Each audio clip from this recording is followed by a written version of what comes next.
سلام. اجي نصايبو فقاص في الخلاط الكهربائي. مقادير بسيطه والخدمه ديالو سهله بزاف بزاف.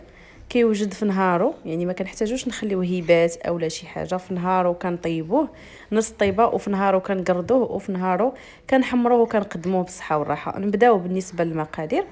غادي نحتاجو ما يعادل 2 الكؤوس ديال العنبه ديال الزيت النباتيه، كاس ديال اللوز، عندي كاس ديال السكر سنيده، وتقريبا ملعقه صغيره من الملح.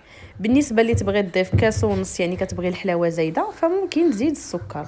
عندي 3 ديال المعالق ديال الماء الزهر، وعندي 2 ديال المعالق ديال النافع وحبه حلاوه، كاس ديال الزنجلان اللي ما يكون محمر ما والو غير منقي، 2 ديال الخمارات، و2 ديال السكر المنسم بالفانيلا.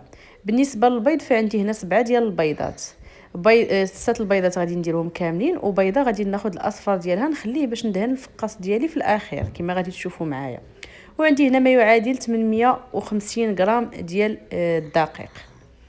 فكما شفتوا راني درت البيضه، بياض البيض ديال البيضه الاولى في الخلاط، والاصفر خليته جانبا. غادي نحيد 6 البيضات كاملين ونديرهم في الخلاط.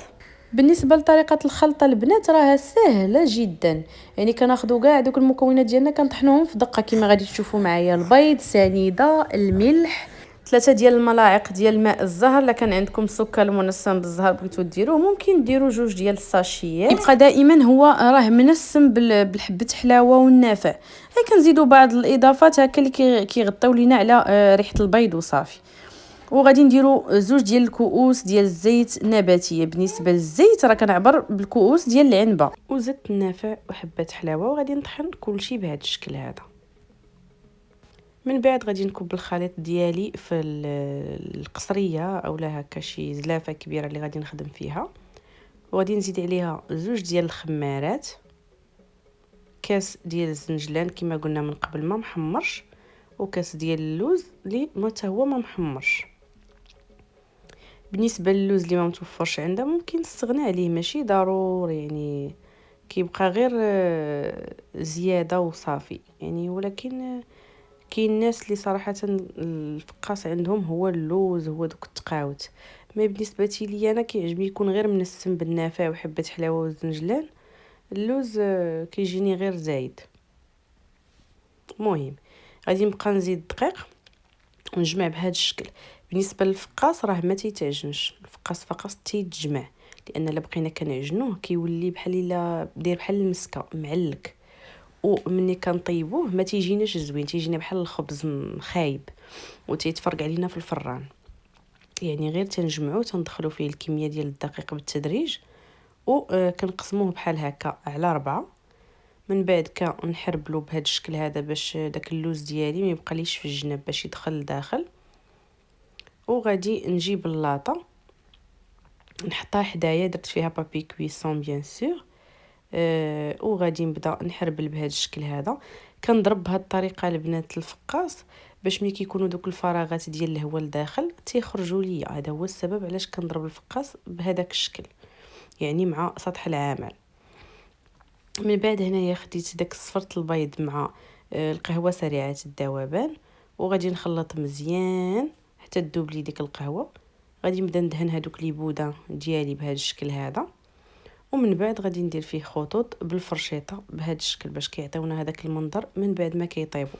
بالنسبه للبنات اللي ما كيستقلهمش اولا كيتفرتت ليهم في التقطاع، فتبعوا الطريقه ما تخافوا من حتى شي حاجه.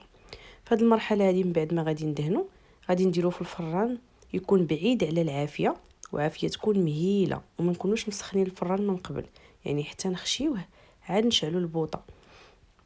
غادي نخليوه تقريبا واحد نص ساعه، عاد غادي نهبطوه لتحت يضربوا غير شويه الصهد من الفوق، وغادي ناخذو ونغطيه هكا بفوطه.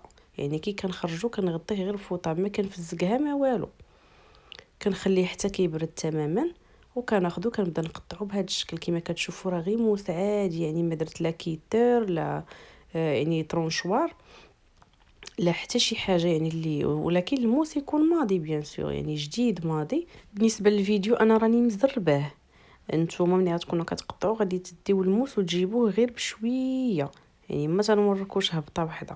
ها نتوما كتشوفوا قدامكم ما كيتفرتت ما والو، وهذا هو الشكل ديالو. من بعد كنردوا اللاطه وكندخلوا للفران، وبنفس الشكل كنشعل ليه غير من التحت وكنخليه كيتحمر، كنديروه هو الفوق باش كيتحمر ليا من التحت، وكنعاود نقلبو كامل للجهه الاخرى.